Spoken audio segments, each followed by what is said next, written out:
interaksi antara dia dialog atau bahasa antara kita dengan kita sehari. Maka tidak ada waktu terlalu istimewa bagi orang-orang yang beriman sebenarnya adalah sholat itu. Bahkan setiap pekerjaan selain sholat itu hanya dia menunggu sholat saja. Misalkan kita kerja itu menunggu misalkan istirahat itu menunggu waktu sholat itu. Jadi pekerjaan dunia yang menunggu waktu sholat.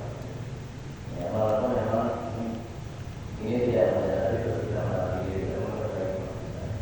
Jadi sholat itu bisa membersihkan hati kita.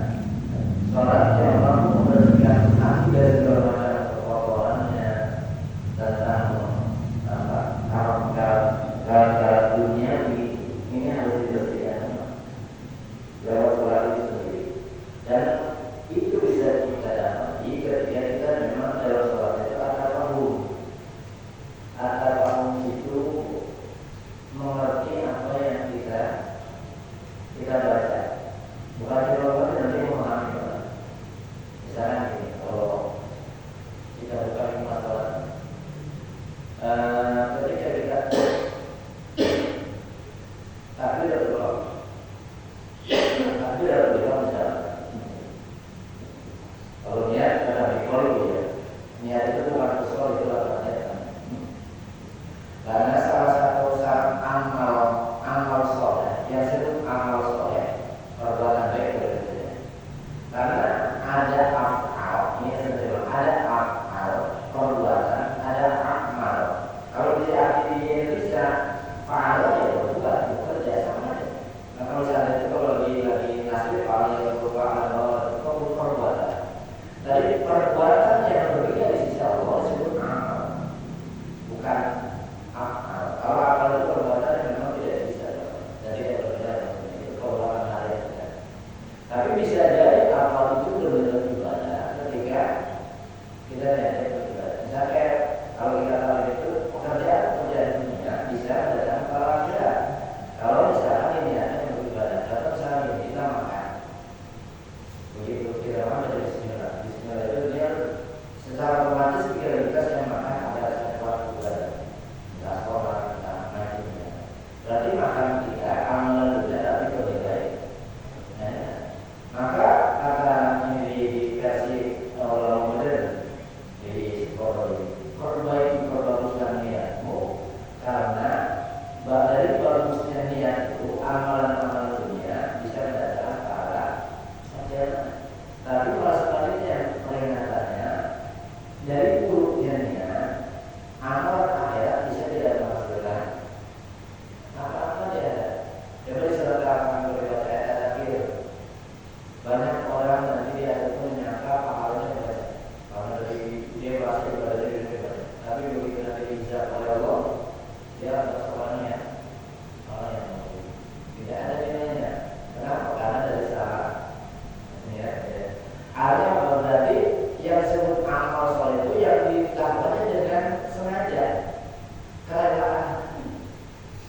Niat itu bahasanya menyengaja satu pekerjaan, kan sengaja diniatkan. Kalau yang tidak diniatkan, mereka lalu begitu saja itu nggak bisa. Jadi salah satu syarat amal soleh adalah mesti diniatkan, terus ya itu dalam arti berarti dengan mulai bersumber dari kalau kita. Syarat keduanya ya dengan terus dan segala. Makanya pas ada nama amal itu berkaitan hijrah kan sama hadisnya itu bagi bodoh. Inama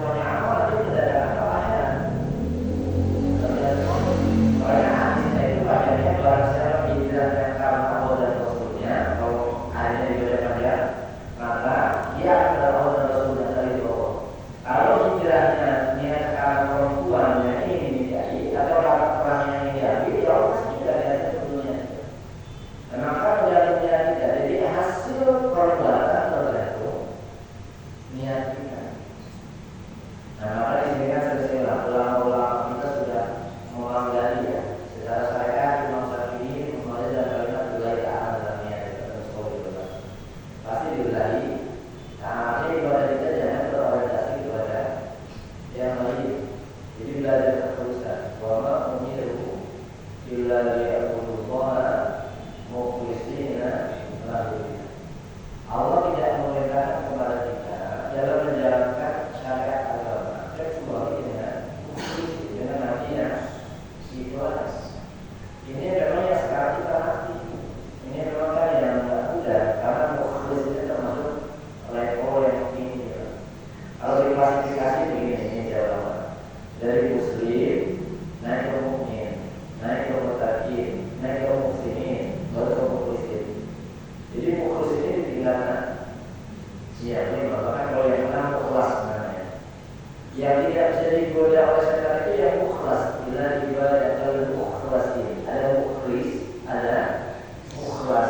Kalau kita seperti sama tidak terlalu pemahaman ada tidak beda. Jadi mukhlas itu adalah mukhlis. Kita sampai mukhlis saja ini jelas. Berarti orang-orang yang sudah tidak lagi tergoda dengan godaan. Jadi memang itu dengan muslim kita baru belajar sebagai seorang muslim. Kalau identitas pasti, tapi muslim itu bukan sebatas identitas. Muslim ada seseorang yang tunduk patuh kepada perintah Allah itu muslim. Makanya kalau di mana dia dikatakan orang itu masih identitas. Wala tamutunna illa wa antum. Nah, muslim itu bukan sebatas identitas, tapi tunduk patuhan kita. Jadi kalau kita sudah tunduk patuh kepada Allah, muslim. Nah, kita berarti di sini aja kita masih belajar. Bahkan kalau kita merujuk kepada hadis Bukhari dan Muslim dia tadi, ketika al-muslim siapa al-muslim itu? Jadi mereka yang bisa selamat dari tangan dan lisannya. Ada orang muslim itu adalah mereka yang orang lain tidak terganggu dengan ucapan dan tangannya, tidak berbuat jahat dari lisan dan tangannya. Itu seorang muslim. Jadi tunduk patuh kepada perintah Allah. Itu. Nanti mungkin ya mungkin kayak mendalam nanti baru muslim itu kisah bahwa kisahnya